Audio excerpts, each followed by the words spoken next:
broken promises. That's right. I call the co-leader of the Green Party, Marama Davidson.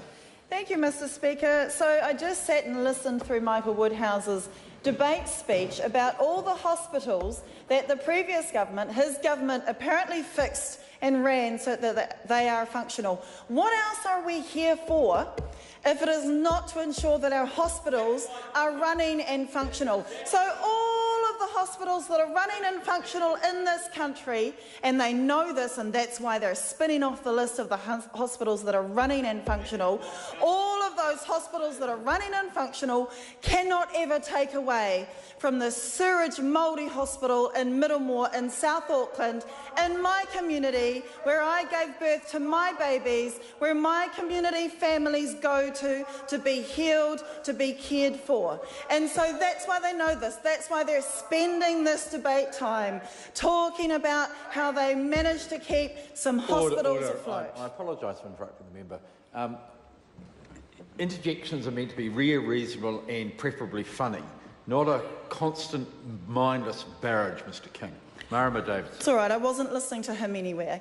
Anyway, Mr Speaker, and so it is indicative that this previous opposition government, previous government, are very aware of the mess that they have caused, and it is exactly what I am thinking about in my first general debate speech as the newly elected co-leader for the party. The particular crises that we have facing us, and the reason why it is going to be so important that we turn our country in a new direction, because the one that the 9 years of the previous national government put us on have resulted and have worsened the very crises of inequality, climate change and environmental degradation, and they are the result of a flawed and broken economic system which concentrates the wealth and power into the hands of the few while everyone else is left scrabbling for the rest of the crumbs. And having grown up in South Auckland and in the community countries of my whakapapa in the north and on the east coast, I saw firsthand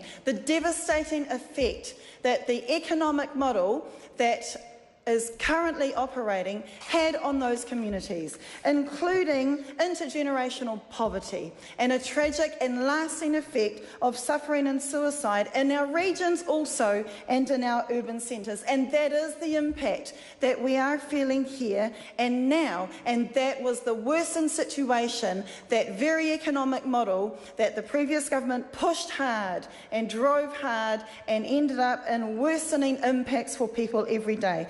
To the point where in Aotearoa right now, just two men, own more wealth than the 30% of the poorest, the lowest income New Zealanders in this country.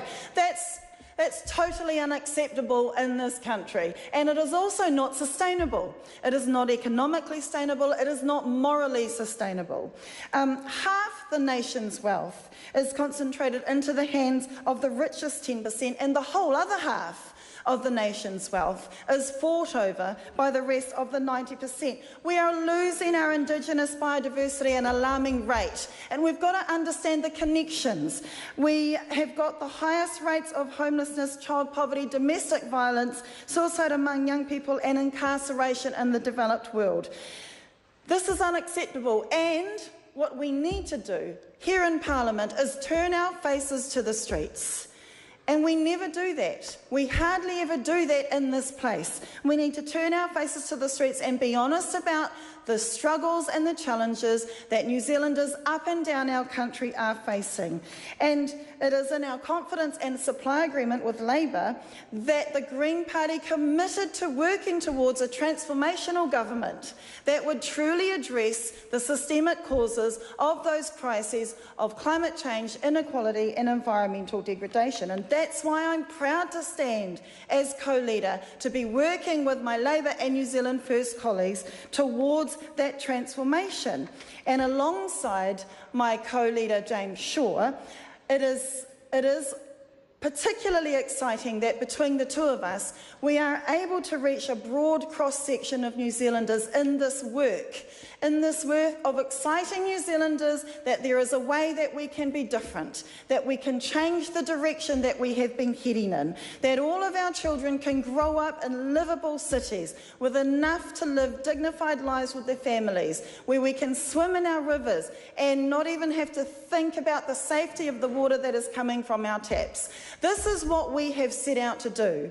This is what inspired me to put my hat in the ring to become the co-leader of the Green Party. This is what I'm proud of working towards with the government. Thank you, Mr. Speaker. Mr. Speaker, there has been a not so subtle